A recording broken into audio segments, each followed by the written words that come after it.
Hey, welcome to my channel, and in this video I'm going to explain a new JavaScript feature, and that is arrow function.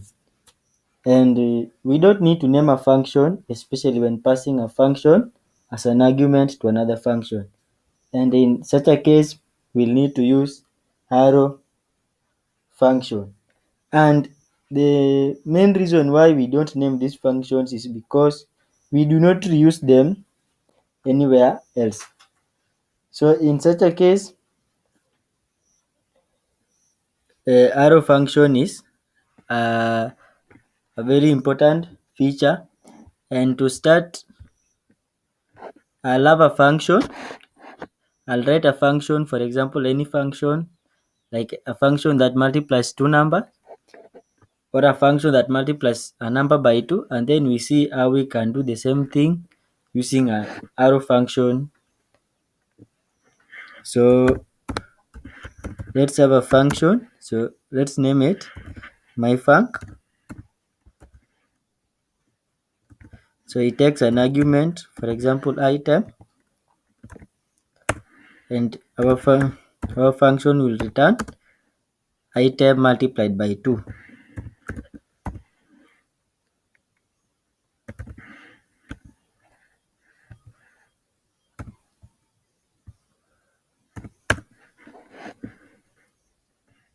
So let's call a function,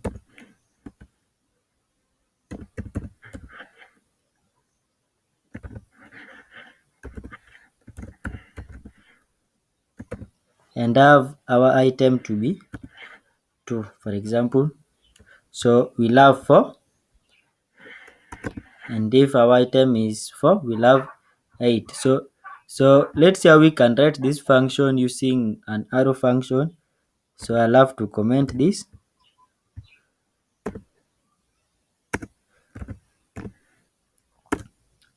So with an arrow function keyword is not needed, and therefore we assign our function to a variable, and we use an arrow to denote that it is a function. So let's see how we can do that. So we want to write this code here using an arrow function. So we'll have a variable my func,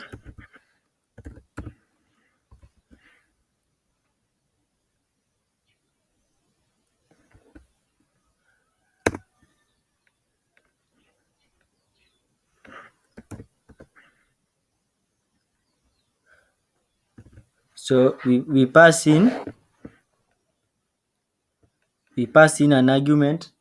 Just like a regular function, you can pass arguments into an arrow function. So for example, here our argument, so it only takes one argument, that is an item in this case. So we use an arrow to denote that this is a function. So after using the arrow, we just return. So we'll return item multiplied by 2.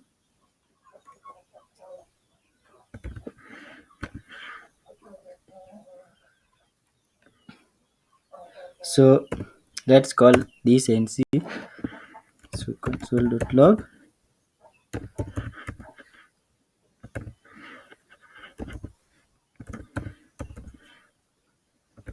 So let's have the value of the item to be 4. And as you can see, we'll have 8. So this is the arrow function. As you can see, it is very simple as compared to this. And if an arrow function has a single parameter, the parenthesis, that is the brackets and closing the parameter, may be omitted. So that means we can just remove this.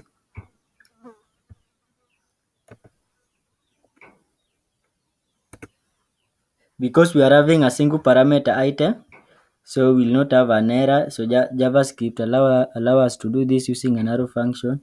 So as you can see, the output is still the same. So this is basically what an arrow function is. And it's possible also to pass two items using an arrow function. So for example, yeah, because now we want to pass two items, so we'll have the parentheses. So let's just modify this. So let's say we want to have two items and we multiply them, so we'll have item as the first argument and the second argument to be, for example, multi. So here we'll have item multiplied by multi, and so our first so item is 4, and let's have our multi to be 4, so we should have 16 exactly. So with this we can pass two arguments. So this is what I wanted to emphasize on. And again, we can append contents of one, for example, one array to another array. That is just concatenation using an arrow function also. So let's see how we can do this. So I'll comment this.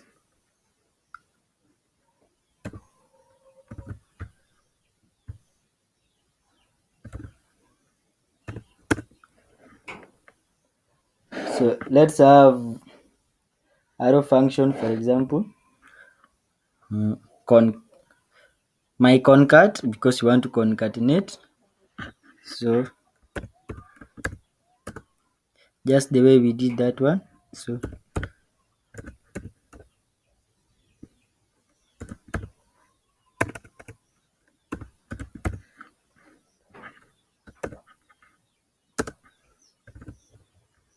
So in this case, we'll have two arguments.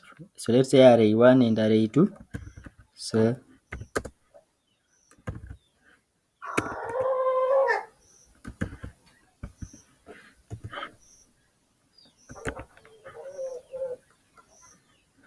we use an arrow to indicate that it is a function.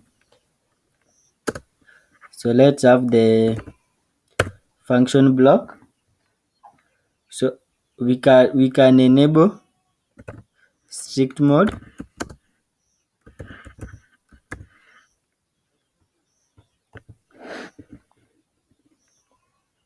So we are going to return the elements of array 1. We are going to append elements of array 1 to array 2, and of course we'll use the concat method. So let's return array1 dot concat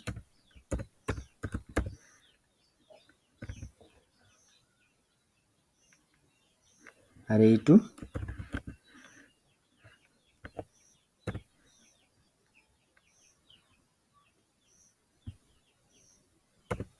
So let's see how this one will work.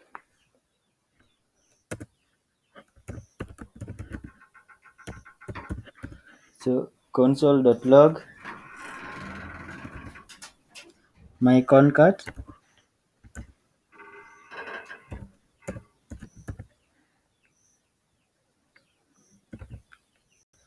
and we pass in the values of array 1 and array 2. So let's say array 1 is 1, 2, 3.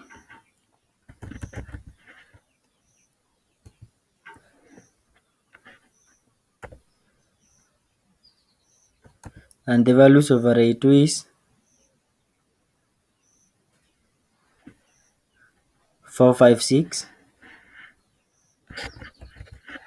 So okay, let me correct this, my concat.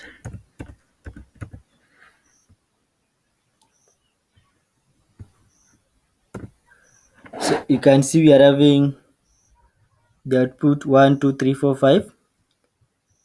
So we can append. So you've seen how we can implement arrow functions and how it is very simple.